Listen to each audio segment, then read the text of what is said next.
Hello all, and welcome to the Run Around audio series. On today's installment, we only have one topic to discuss, though it is a big one, as we will focus on the Washington Nationals, a discussion previewing the 2021 season outlook for the Nationals Baseball Club. So without delaying any further, let's get into installment 2 of the Run Around.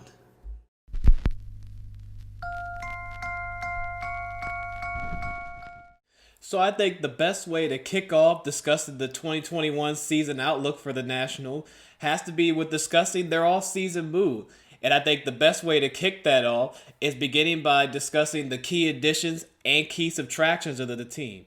To begin with the key additions, reliever Brad Hand I think was a big deal to help the bullpen. They got him on a one-year deal, and coming off of 2 years with Cleveland where he had 107 relief outings and a 2.78 ERA, I think he's going to be a great add to try to help this Nationals bullpen that's been middling to honestly pretty bad the last couple of years.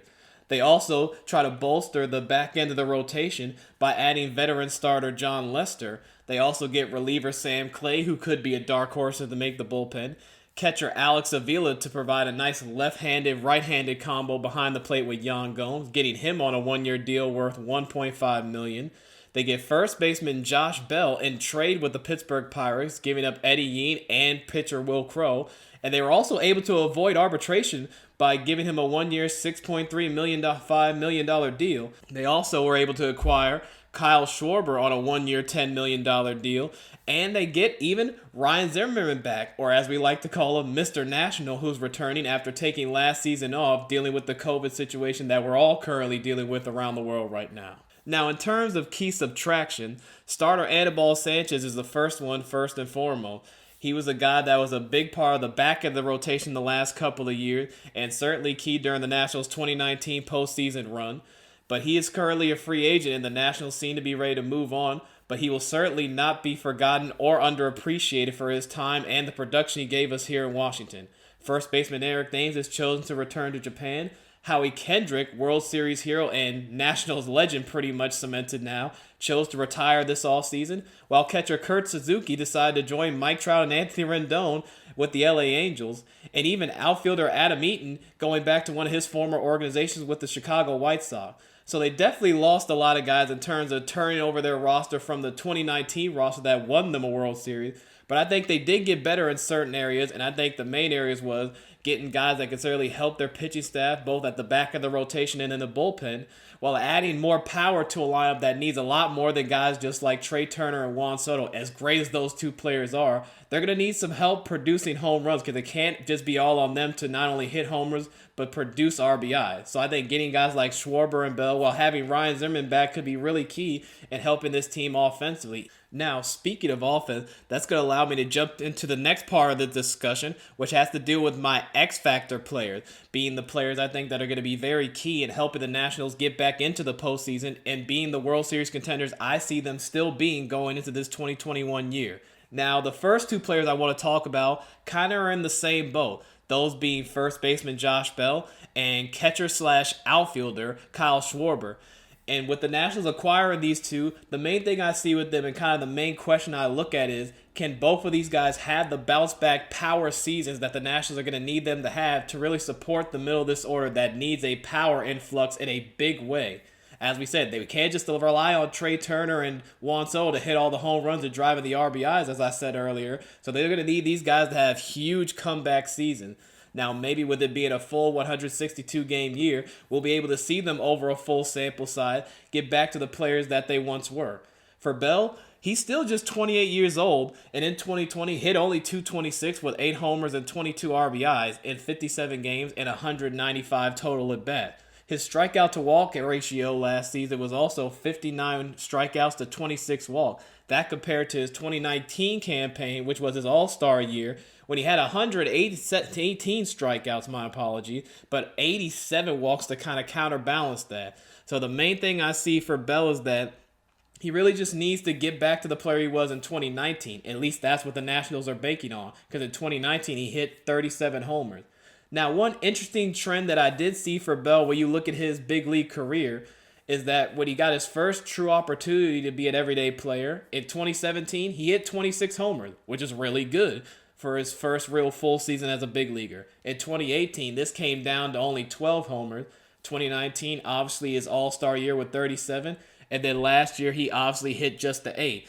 So my main question is this kind of a career trend where he's just going to be kind of an up and down hitter where you're going to see a big power season and pretty good overall offensive year, and then maybe he can drop off a little bit? If that's the case, that could be a good and a bad thing going forward. In the immediate future, that means based off of just his 8 homers last season, he's due for a huge bounce back year, and I see him as a guy that could be a 30-plus homer guy in this Nationals lineup, especially if he's hitting either just in front of or even behind Juan Soto in this Nationals order. But also in the long term, that makes me wonder, is he a guy that's just going to be an inconsistent power hitter in the middle of your order overall? Because I do see him with a lot of potential, but at the end of the day, I really need him to be the type of guy that I think the Nationals are hoping they're getting, and that is a big-time producer at first base whose defense, while still not great, is steadily improving to a degree that's going to provide nice protection for Juan Soto, so maybe they'll actually start pitching to him for a change around the Major League Baseball Association. Now, in terms of Schwarber, he's actually a year younger than Bell at 27 years of age. He's coming even more off of an even uglier season, where in 2020 he hit just an egregious 188 with 11 homers and 24 RBIs in 59 games, with 4 fewer at-bats than Bell got at 191. His strikeout to walk ratio was nearly 2-1 with 66 strikeouts to 31 walks. And in 2019, he had a $156 in the strikeout department, but 75 walks to kind of counterbalance that to a degree. Now, like Bell, I think he's going to be a guy that, with a big power hitter like himself, the strikeouts are going to come. But I think we just need to see him put the ball and play more. Well, again, I was kind of iffy about the Schwarber signing. I do see the upside because you're still getting a youngish player that is shown in his big league career to be a big-time power guy. And based off of his career trajectory, I think this was just a blip on the radar with all the COVID complications we saw last season. Because in his 3 previous seasons, being 2017, 2018, and 2019, he hit 30, 26, and 38 homers respectively. So this guy is easily, even at a slightly down year, going to hit you about 25 or more home runs, more likely in the high 30s if he performs up to his potential. So I think, again, like with Bell, the Nationals are hoping for a big bounce-back season from the big slugger. But the main thing is I'm not worried about the power as much. He's just got to get that average up and cut down the strikeouts even just slightly to be less of an easy out and an easy strikeout hitter, especially against left-handed pitching, which he's going to have to make a big leap in terms of his improvement, I guess, in the 2021 coming season. Now, another player the Nationals are going to need to have a big bounce-back campaign is going to be Victor Robles. And the main question I have for Victor Robles is this finally going to be the year where Robles steps into that stardom category that I think the Nationals see for him as kind of a pillar alongside Juan Soto in the outfield for years to come? Last year was not a very good year at all for Robles. His worst statistical season in his still very young career, hitting just .220 with a .293 on-base percentage in the 2020 season. He also acquired 53 strikeouts at just 168 at-bats while only walking 9 times, which still shows he's got a lot of growth in the area of plate discipline that he has to work on. And the thing that was kind of slightly alarming to me is that it seemed like he defensively regressed. He really couldn't find the same comfort defensively that had him at a Gold Glove level and in contention, and in my opinion at least, call me a biased Nationals fan if you want, he should have won the Gold Glove for center fielders last season. But his defense, while passable, was still highly flawed. Some people may say that's because a guy at Gerardo Parra that was so influential in the defensive growth of both Juan Soto as well as Victor Robles departed the team. Funny enough, he's now back with the team in spring training. Whether he makes the opening day roster, we'll have to see. But I think just having him back in camp, maybe that gives Robles the veteran presence that he needs to kind of refine himself, especially as a defender, because I think this guy is going to be a Gold Glove caliber defender for years to come. Just needs to sort of find that happy medium of being able to not let his offensive struggles at the plate affect him in the field. And I think he's really going to be the true X factor of this Nationals core. Because when you look at the core of this Nats team going forward, if they're able to retain Juan Soto and Trey Turner, which all Nationals fans hope, you add in a guy like Victor Robles. I mean, those are your 3 big guys that you're hoping you could build around in the position player group for the Nationals for years to come. And I think of the 3, he's the guy that's still got a lot more to prove in terms of can he be the 3rd star on this Nationals team to really propel them forward and be a consistent contender in a division that has Teams like the Braves, who have Freddie Freeman, Ronald Acuna Jr., Ozzie Albies, Austin Riley. You even got the Mets, who have some young players, and also just acquired shortstop Francisco Lindor, who's a superstar MVP caliber talent. The Phillies, obviously, they have former Nats Bryce Harper. So, I mean, there's a lot of good cores in this division. So, Robles has got to be the guy and be that third wheel, so to say, or that third star that can support the other two superstars the Nationals have going forward down the road. And if he has a bounce back year, I think the Nationals are going to have a big bounce back year. So the last set of players I want to talk about in terms of the X factors for this Nationals team have to deal with the back end of the rotation candidates. These being John Lester, returning starter Joe Ross, and then youngsters Eric Fedde and Austin Vogt. Now the question is, of these four, who are going to be the two that are going to solidify the fourth and fifth spots behind the three great starters that the Nationals have in Scherzer, Strasburg, and Patrick Corbin? Now, all inside tracks would say that Lester is going to be the likely fourth starter, as he is a veteran and does have a pretty good overall career ERA in the mid to high threes. But the main thing that kind of alarms me is that he has to be better than his 4.46 ERA that he had in 2019. And in 2020, on a limited basis, it was even worse at 5.16, one of the worst ERAs of his career. And also the last couple of seasons, his hits allowed per innings pitched have also gone up. Last year, he allowed 64 hits in just 61 innings, so that's more than a hit per inning pretty much. He allowed 205 hits and 171 and two-thirds innings in 2019. So my question is, as he's gotten older, is he becoming more hittable, obviously losing velocity and trying to find his way as he adjusts to basically being a pitcher that can't throw the ball by people as much as he did in his younger career? Obviously, I don't have too much worry because I think he's a veteran. He can figure things out. And we're not asking him to be the John Lester from 5-6 years ago, or even the John Lester that was key in helping the Cubs win the World Series back in 2017. Or 2016, my apologies. Now, would that be nice if he could return to form like that? Yes. But I'm not going to get my hopes up. I think he's a guy that's sort of figuring it out on the back of his career, how to kind of reform himself as a starting pitcher. And I know he's a guy that puts in a lot of hard work, and it's certainly, as long as he stays healthy, could be a very nice fourth starter option to replace a guy like Anibal Sanchez and another lefty to give the Nationals a nice righty-lefty balance in the rotation. Now, the fifth starter spot, I think, is even more interesting because it's basically going to be a three-man race for what feels like the 70th straight year with the Nationals, just to exaggerate a little bit. I still think a guy like Joe Ross, who, like Ryan Zimmerman, took last season off in terms of the COVID situation to be with his family, but he's coming back this year and looking to earn the fifth star spot, and I would think when you look at the overall career numbers, certainly has the edge. Although in 2019, the last time we saw him pitch over a full season, he pitched to a 5.48 ERA and was kind of up and down between the major leagues and the minors the last one we saw of him. But in Eric Fedde and Austin Vogt, do the Nationals find comfort in either one of these options where they feel comfortable enough going into what is going to be a projected 162-game full back-to-normal type of season? Do they believe that Fedde or Vogt can be that number 5 guy after they showed kind of mixed results in the 2020 shortened season? Now, the biggest thing I see is that, in my opinion, I think Eric Fedde is probably the more equipped of the two. Now, I'm not just saying that because he's more of the highly touted prospect compared to Vogt, but last year, Fedde, even though he did have his walk problems and command issue, he still pitched to, I thought, was a pretty solid 4.29, my apologies, ERA in 2020, which, especially with the way things started for the back of the rotation, I felt was pretty darn good, and he seemed to really improve and figure out himself as a starter at the major league level as the season went along. Now, again, I still think in a perfect world, the Nationals want Joe Ross to be that 5th guy and use either Fedde or Vogt, if not both, out of the bullpen and even as spot stars when needed or as depth. But at the end of the day, if I had my pick, it's probably between Ross or Fedde, and I might slightly lean towards Ross, but Fedde did show me a little bit more last year than even I was anticipating. And this is, at the end of the day, still a former first-round pick that has a lot of talent that's still yet to be tapped into. So if the Nationals can get this combination of guys to really solidify the back end of this rotation, once again, the Nationals will further bolster what is already still one of the better rotations in baseball just because of their top 3 alone.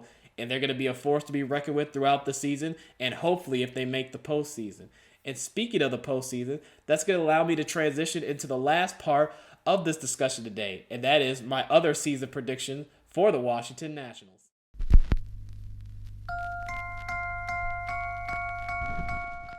Now, as part of the last part of this discussion, let's get into the other season predictions that I have for the Nationals going into this 2021 year. And the first topic I want to get into is Juan Soto's MVP push, and could this be the year where he really makes a strong run at winning his first career MVP award? Some of the main highlights for Soto already this young career is that he's already been acknowledged by many across the sport, among fans across all fan bases alike, as one of the best hitters in Major League Baseball, and I think is on a trajectory to go down as one of the best hitters to ever play the game, and that's really high regards for still such a young player. He's also already made an All-MLB team, making the second team in 2019 when the Nationals won the World Series. And based off his monster season last year, he made the All-MLB first team. And when you look at his career numbers, all it is an upward trajectory for a young man that has nothing but bright years ahead of him. Beginning with his season averages, from 2018 to 2020, he's gone from hitting 292 really in his full rookie season in 2018 to 282 in 2019, and then he hit an astounding 351 in 2020, which won him the NL batting title. And then in 2018, in terms of the home run department, he hit 22 as a rookie in 2018, finished second in the Rookie of the Year voting to Ronald Acuna Jr., by the way, so that's pretty good company to keep. He hit 34 homers in 2019, which was his biggest year so far overall as an offensive player. And then last year in the shortened campaign, hit 13 home runs in 2020. But again, even in a full season, you stretch out those numbers, that's going to be another monster MVP caliber campaign, which is why in 2020 he finished 5th in MVP voting, and I think could even finished higher. And then he finished 9th in MVP voting in 2019. So this young man has quickly come into the big league and established himself as one of its best players, and definitely easily one of, if not the best overall hitter that the MLB has to offer. Now, will he win an MVP award this year? Well, he's going to have a lot of competition, like with the guys I mentioned, and Ronald Acuna Jr., Freddie Freeman. It seems like the Braves have a lot of different candidates for that type of award. And then the Mets have some players too, i.e., like I mentioned earlier, Francisco Lindor, who they just acquired from the Cleveland Indians. But I think he's got a really good shot. And certainly if he has a big year and the Nationals get back to relevancy of being in the postseason hunt and being the World Series favorite, I think they're still very capable of being. He's going to get a lot of votes again. And I still, at the end of the day, predict he's going to finish a lot higher than 5th because all the counting numbers say in a lot of different areas that Juan Soto only gets better, which means his MVP votes should only get better, right? Now, the next part I want to talk about in terms of these other stories has to deal with health. And I think the health for two key players specifically, in Steven Strasburg and Max Scherzer, are going to be very key in how far the Nationals can go. As we know, the way the Nationals have built their roster, it's built around pitching. And as I talked about, when healthy, they have one of the best top 3 rotations in the sport when it comes to having Steven Strasburg, Max Scherzer, and Patrick Corbin, who are kind of a 1A, 1B, and 1C when you look at overall starting rotation. And they can match up with anybody in the sport, no matter who you throw back at them on the other side. Now, for Strasburg, he's coming off an offseason, or really during the season last year, where he had surgery to repair a right carpal tunnel neuritis. Now, I'm not a doctor, so I'm not going to get into the specifics of that, but it basically deals with something within his hand and a bone, so to say. And the main question for him is, can he be relied upon to stay healthy? Well, I think history shows us that no. He's kind of been an oft-injured pitcher that really the Nationals have kind of looked to and just been hoping that he can finally put together and have consistently healthy years in his big league career. Now that he's in his early 30s, the questions still remain. But I think when you look at it from a different angle, kind of the big thing for Strasburg that you could say is a positive to a certain degree is that these injuries usually occur early in the season, where then he can come back in the back half of the year and ultimately get his legs under him and be ready for the postseason. We saw it even in 2019. He dealt with some injury issues, even though it was still probably one of the healthier seasons he's had in quite some time. But overall, he was able to come back and really be strong and make that push and be a heavily used guy in the postseason, not just as a starter, but as a reliever as well in key spots. So if he can do something like that, but more so just stay healthy for a majority of this coming season, I just expect Strasburg to once again be one of the best pitchers in baseball, which he has certainly established himself to be. For Max Scherzer, this is even more pressing issue because this also occurred the last couple seasons, even going back to 2019 when he dealt with these back and neck issues that kind of persisted from the postseason run they had. As we all remember, had to sort of sit out the Game 6 start, the Game 5 start against the Houston Astros in the World Series because of neck tightness. and different nerves he was dealing with. But I think the main thing the Nationals may need to watch out for is his workload, as he is. He's only getting older now, into his mid to late 30s. So you're going to have to really monitor that Max may not be able to just be a guy where you just throw him out there and let him pitch till his arm falls off anymore. Because, again, he's dealt with certain injuries, something that we haven't seen from him over his career, even with the Nationals in the time he's been here. So monitoring his workload may be key, but that does not mean at the same time you have to limit what he does best, and that's getting deep into the games and dominating some of the best hitters in the sport. I think just be a little more mindful about how you deploy him and how long you let him stay in game, but still, at the end of the day, find the happy medium of just let him be Max. But I'm going to leave that to manager Davey Martinez because he knows a lot more about it than I do for sure. Now, the last part is, and I think I kind of owe you guys this one to finish it off, is that playoffs or not, and what is going to be the win total that I project for the Nationals this coming season? Well, I can tell you this, and again, call me a homer if you want, but I believe the Nationals are going to be able to make the postseason. Now, I certainly have written down in bold that they cannot start 19-31 for a third consecutive year and expect to survive in this division, especially a division that got as much improved as it did with the Braves making key moves to bolster their pitching, getting some guys back. The Mets seemingly one of the most active teams in free agency and on the trade market this year to acquire talent. And even the Phillies were able to retain some of their key core guys as well. And you got to think they're going to only get better. And then even Miami could be that dark horse team once again, although we'll see how they progress over a full 162-game season. But again, you can't start slow in this division, not anymore. 2019, I think, was a blip on the radar in terms of historically coming back from such an awful start. But I think the Nationals know getting off to a fast start, as they even said last season, is imperative to putting them in the position they want to be, and that is back in the postseason where they rightfully belong. Now, one of the main ways I see them having a bounce-back season and getting into the playoffs is you're going to have to do these things. And one of the main things is you're going to have to win one of the season series either against the Braves or the Mets while splitting with the other. And what I mean by that is the Nationals have to obviously have a good in-division record because you're going to see those teams about 16 times each. So against mainly the two teams I see as the main competition being the Braves and the Mets, you have to find a way to win the season series against one of those teams. It can't be like last year or even in 2019 where the Mets gave them a lot of problems. And the last year, the Braves, even though the Nationals kind of hung with them for the most part, as the season wore on, the Braves just seemed to start beating them down a little bit in terms of the overall matchup record against the two. So you got to win a season series against either one of those teams and then find a way to split the 16 games with the other, I think, to position yourself well, because on top of that, you got to dominate the Marlins and the Phillies. Now, I know the Phillies could be certainly improved, but they're still, for me at least, right there with the Marlins as a team. I think the Nationals are still clearly better than and should be able to handle and win the season series again. Those are wins that I'm not going to say are going to be free wins because I have a lot more respect for those teams than that. But I think those are wins that have to be collected more times than not as the season goes along to position themselves to have a good in-division record, which could be really key in tiebreakers down the road in a division that I think is going to be a tight three-team race throughout. Now, I say this because I think the Nationals might be better served winning the division, as tough as it may seem and as tough as I just made it sound, because I think the wild card is going to have a lot of competition for it. You have teams like the Brewers that are going to have guys like Christian Yelich looking to bounce back, and I think they certainly improved to some degree. The Diamondbacks are always seen to be that team that could come out of nowhere and beat somebody. Whoever doesn't win the NL West, basically, between the Padres and the Dodgers, they're going to be right there vying for the top wild card spot. Phillies, Mets, even the Marlins, so basically anybody that's not in the top two or top three in the National League East is going to be battling for the battling for a spot in the wild card. So I think their best look is to win this division at the end of the day. Because if you don't win this division, I think you're going to be in a lot of trouble when it comes down to it. And now to get to my win prediction.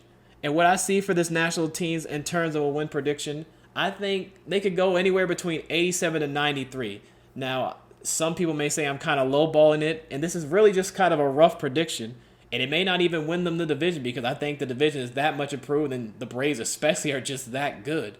But I'm hoping they actually exceed my expectations. If I wanted to go a little more high-end and hopeful, I think this is a team that could win 95 to 97 games if things sway the right way for them. They get a couple bounces here and there. But I definitely think they're a team that is on pace that's going to definitely be in that 90-win plateau. And then we'll have to see how things shake out from there. But that's all I got in terms of the other key things and other predictions I have for this Nationals upcoming season. So with all that being said, I want to thank everyone for checking out installment 2 of the Runaround. I hope you all are as excited as me for baseball to come back, Even if you're not a big baseball fan, hopefully this will get you talking that or baseball in general. Please send a request for topics to me through the social media post this will be attached to, or tweet directly at me at MC182B with the hashtags The Unheralded View or The Runaround. I'll see you all in the next installment, and thanks for listening. This has been The Runaround.